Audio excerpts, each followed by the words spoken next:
Mm-hmm. with a, I'm unfortunately, there have been examples through the 400 plus years of the Black experience in America.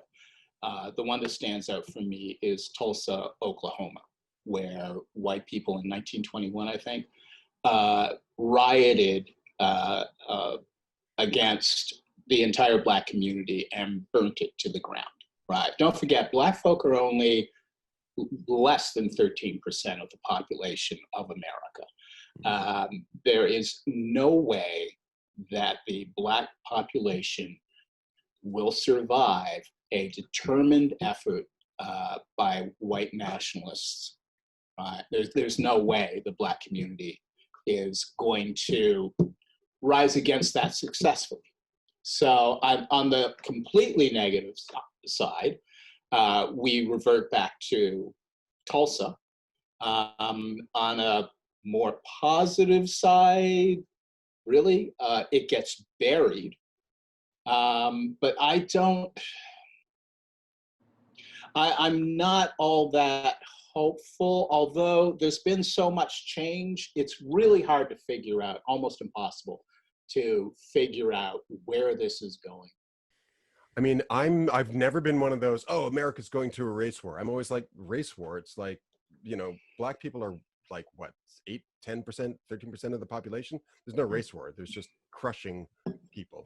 That's all that would happen. Yeah. But I'm honestly, I am a little worried if the RNC is successful and if, the recent, we've seen members of the Republican Party stand up in front of the American people and tell them that everything's great, but fear everything.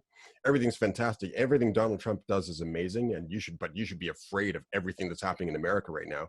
If they're successful, and if there's 4 more years of Donald Trump, I'm actually really concerned.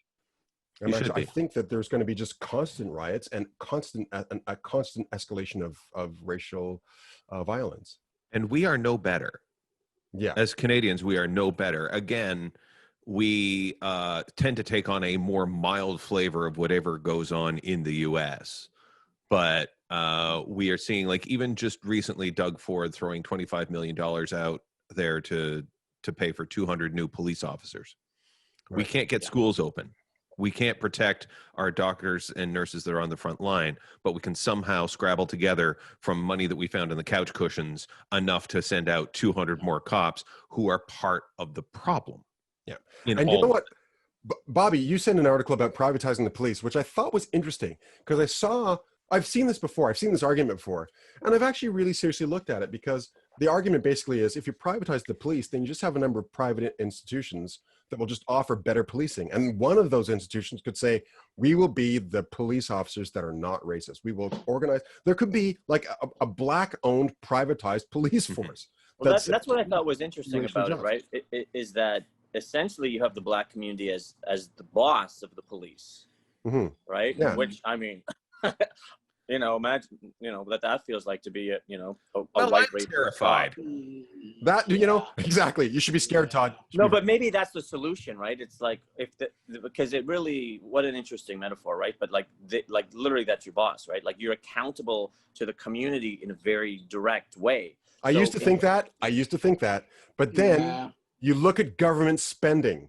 And the way the government spends is they pick the lowest, cheapest, non-functioning thing, and they pay but if it's privatized, this is what I'm saying. That's what I'm saying. Privatize the prisons, when they privatize the garbage removal, when they privatize anything. But if you privatize it, that means the private sector runs it, right? So it would be the communities themselves. Into the ground. Dude, they generally run it into the ground. Listen to me.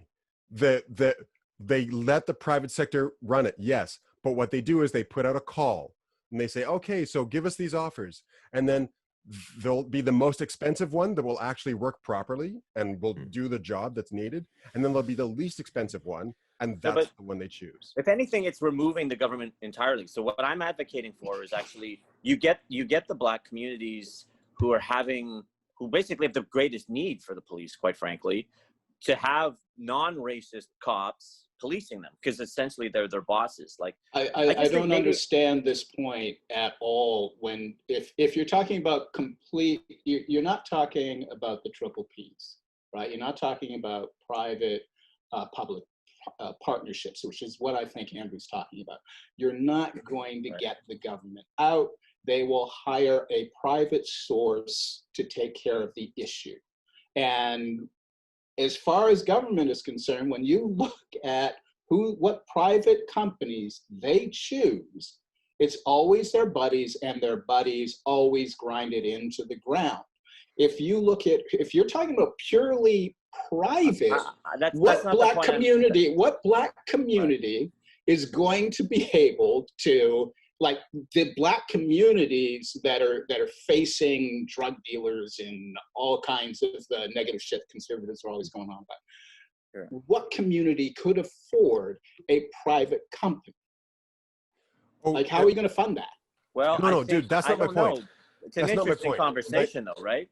Like instead of being acted upon, right, you have a community that decides who the people are, right? It's really more of a libertarian approach, right? Yeah, I don't think that. For me, like I really think I believe in small government. Like I just think like the government's fuck things up all the time, right? So and I think that's just a big problem, right? You basically have a government run by white people being like, what do we do about those black people, right? And then and I think that's the beginning of all of these problems. Whereas I think if you could find a way where communities could police themselves, right? And again, that's a question. Maybe there's a grant, maybe there is some sort of partnership, but it's not the government deciding what the black communities do, right? So you don't have like rich white people deciding, oh, this is how we'll deal with poor black people. So you have the communities. So you're saying as a libertarian, because I always thought libertarians don't believe in race.